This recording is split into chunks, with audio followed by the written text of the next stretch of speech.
दोस्तों नमस्ते, प्रणाम। मैं एक चुटकुला नाथ की आप लोग को सुना रही हूँ। कैसा लगा कमेंट बॉक्स में बताइएगा।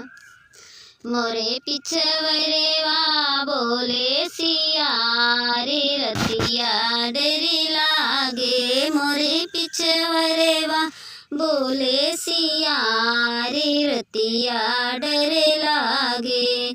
सूतल ससुर जी के जगाई कैसे, सूतल ससुर जी के जगाई कैसे। बड़ी नारद बस सुइया हमार रतिया डरे लागे। बड़ी नारद बस सुइया हमारे रतिया डरे लागे।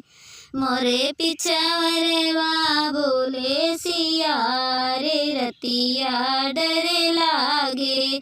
मोरे पिछवरवा बोले सिया रे रतिया डरे लागे।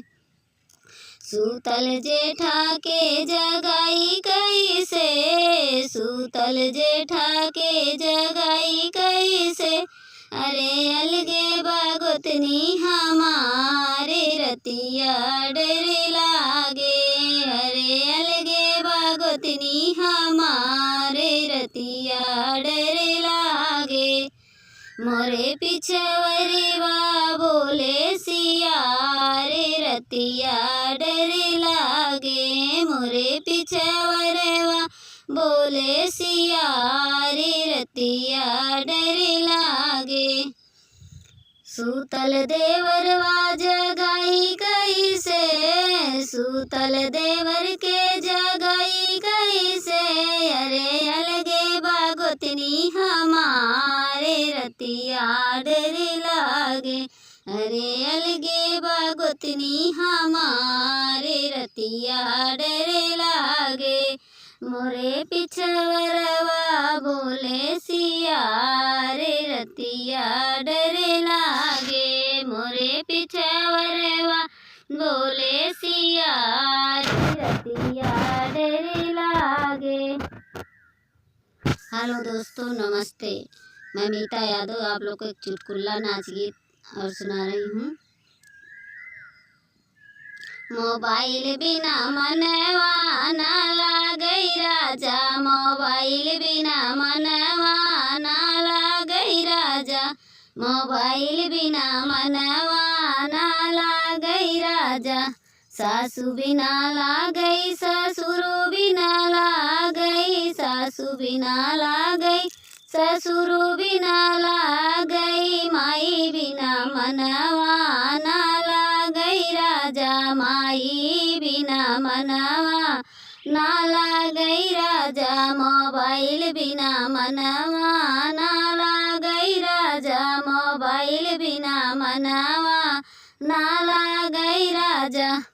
जेठ बिना लागई, जेठान बिना लागई, जेठ बिना लागई, जेठान बिना लागई। देवर बिना मनवा ना लागई राजा, देवर बिना मनवा ना लागई राजा। मोबाइल बिना मनवा ना लागई राजा, मोबाइल बिना मनवा ना लागई राजा।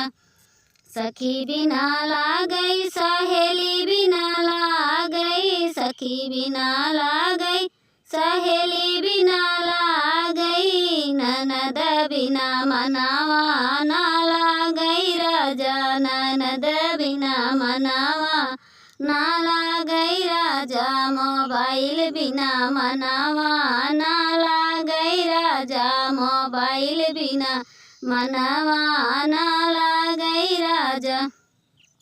टोला बिना लागई, पड़ोसी बिना लागई, टोला बिना लागई, पड़ोसी बिना लागई। सजन बिना मनवा ना लागई राजा, बालम बिना मनवा ना लागई राजा। सजन बिना मनवा ना लागई राजा, मोबाइल बिना मनवा ना लागई राजा, मोबाइल बिना मनवा ना लागई राजा। मोबाइल बिना मनवा ना